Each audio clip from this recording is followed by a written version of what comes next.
Detective Sergeant Kyle McPhee, MSP Lansing. It's Saturday, February 28, 2015. It's about 11:10 p.m. Present is myself, Detective Trooper Troy Johnson from the Lansing Post, and Officer Schlossberg from the Grand Ledge Police Department regarding a fatal traffic stop here on M43 near M50. Officer Schlossberg, just give me... you work for the Grand Ledge Police Department? Yes. Okay. How long have you been working there? Approximately, I think a little over 3 years now. 3 years. Okay. Working single man patrol? Yes. All right. Tell me in your own words, best you can. You can recall everything that happened today. Okay.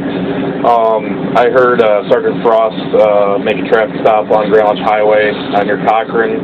I was on M43 at the time, so I was kind of in the area, but in my jurisdiction. And then I heard him call shortly after the traffic stop was called for a second unit. They initially dispatched the 8 Adam car, outgoing traffic car. Knowing that he wanted a second unit, I just kind of started aiming this direction, but in our city, just in case things went south, I could be as close as possible in our jurisdiction. If things did go south, I could be there as quick as possible. And then next thing you know, he calls for priority backup. I come down 43 westbound code, come this way. Then as I'm coming to the scene, I hear a shot fired. Still go to the scene, obviously. I come up to the scene, I see his car, I see the suspect vehicle in front of his car. I get out, and then as I was coming up to the scene initially, I had seen I think it was 2 figures, it might have been one, in the ditch off to the side of the road. So I figured that was Sergeant Frost and whoever he was dealing with. So I got out of my patrol car, ran to the scene. I saw Sergeant Frost using a position like he was facing this way, so he was in a position like there's a ton of room, so kind of like this, and crouched with his gun to his low ready, and the suspect was the head was facing this way. He was kind of like in a laying position. To the west? Yeah, I think his head was facing towards west. He was laying in the snow. And his upper face down? I believe it was like kind of like almost like he was on his side, not necessarily like direct side, but it was kind of like an angle. But I think it was towards face down. It was almost comparable to like if you're like sleeping in bed. I want to say his arms were like this. I mean, if you want, I can try to lay down and try to show you the best as possible. Like, just describe it to me the best you can. And then what like if the body, if there was a snow, like the body was kind of like this. It wasn't like directly flat, but it wasn't like this. Okay. And then the head was aimed this way. I mean, it might have been a slight degree off, but it was aimed this way. And then I saw Sergeant Frost. He was bleeding profusely from the head.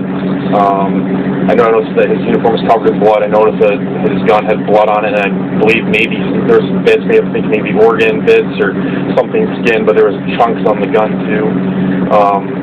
I noticed that obviously the suspect wasn't moving, and I noticed that Sergeant Frost, I was concerned that he was going to go unconscious on me because he seemed to be like his eyes started getting kind of droopy, and then I noticed during the incident that his head started bobbing a little bit, and my biggest concern was that he was going to go unconscious on me. I didn't know what exactly happened.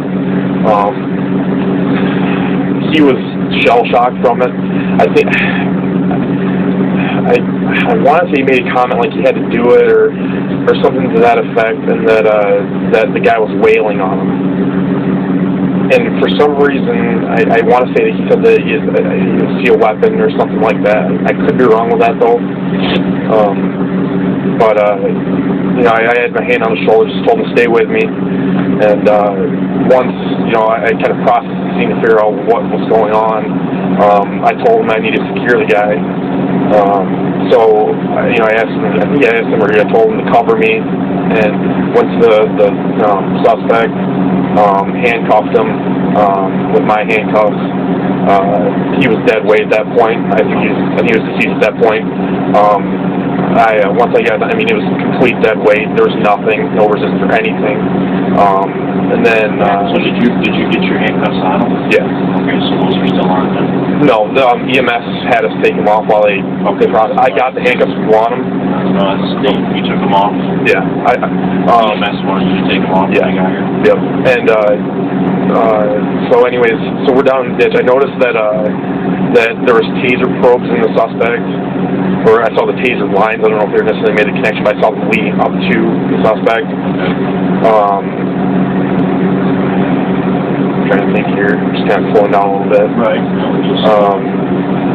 I'll maybe throw a couple questions here at you just to let you think about it for a second. But so you never fired any rounds out of your weapon? No, sir. Never discharged a taser?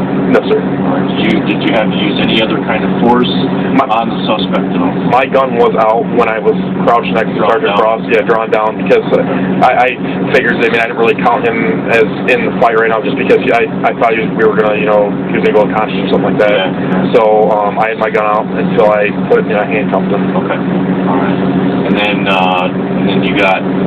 What did you do at that point with Sergeant Frost? At that point, when I had him handcuffed, the suspect handcuffed, my lieutenant had just come up to the scene, and I told my lieutenant to stay with Sergeant Frost because, the fact that I was concerned that he was going to go out.